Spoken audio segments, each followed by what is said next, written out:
So my primary interest is in the transmission of the Quran in the earliest period.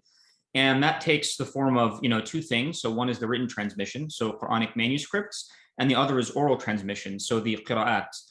So those are the two main areas of interest to me right now. I'm also very interested in questions of dating manuscripts. So again, we're going to get into a big discussion of that. That's a very important topic. And I also spent some time working on stylometry, so how we can use statistical methods to say things about the style and the authorship of the Quran. Thank you for that. And can you tell us a bit more about yourself? Yeah, so my interest in Quranic studies started at a relatively young age. I grew up in a Muslim household. I had memorized the Quran, and then I developed more interest, and I went on to study the 10 qira'at and acquire some ijazat. And so ijaza is this idea of like a traditional certification. And so I along with the qira'at, the 10 qira'at, I also studied some works that are related to Quranic manuscripts, like Al-Muqni'. It's by Abu Amr al-Dani. We'll talk a little bit about that work on Quranic orthography. And then, of course, what started out as just a basic kind of curiosity or interest developed into a very serious hobby, and then into something that, I dedicated a lot of my time to. And actually, it was during my time, so I did my MS and PhD at Notre Dame.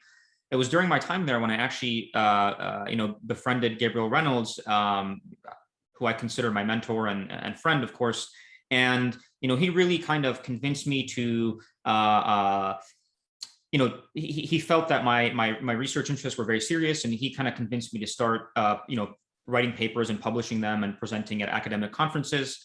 And then, I guess the rest is history, and here I am.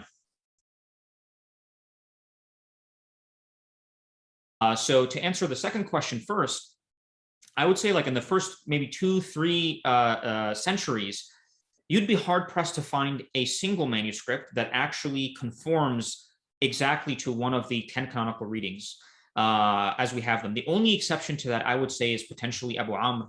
And maybe the first 2 centuries, I would say, I don't know of any manuscript that has that documents one of the 10 canonical readings. Maybe in the 3rd century, you start seeing Abu Amr, Hamza, and Warsh, or Nafi', let's just say, broadly speaking, they do show up. But the others are basically very rare. It's very rare to find them. And essentially, if you start looking at the early manuscripts, and this is a very interesting area of research, there are dozens and dozens of different reading traditions that are documented in these manuscripts where no two are exactly alike. And we have no idea who these readings belong to. I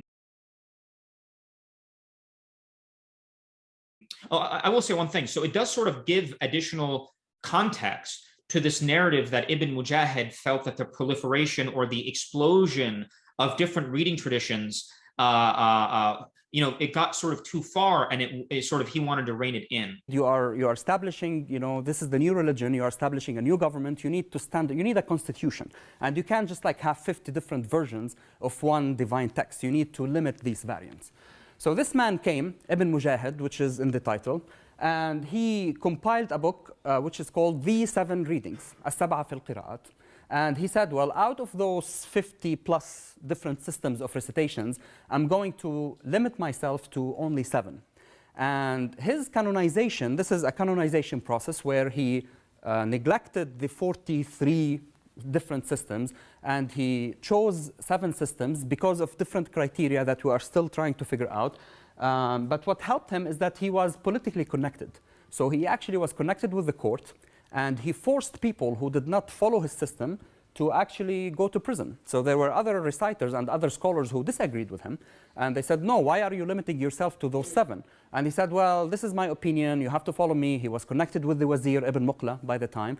And then the Wazir, anyone who disagreed with Ibn Mujahid's systems, they tried them, they put them in prison, and then if you don't follow Ibn Mujahid's system, you are not reciting the Quran properly.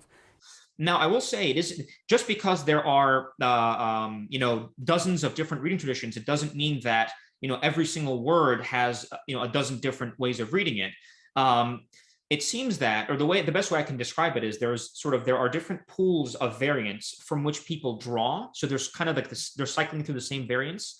It's just that the order, their choice of combination of combining these variants differ from one manuscript from one reader to the other. That's not to say manuscripts don't contain readings that are not part of the 10 or whatever. They absolutely do. But I would say the overwhelming majority of variants you see kind of fall within that range. It's just the choices, the specific combinations are unique.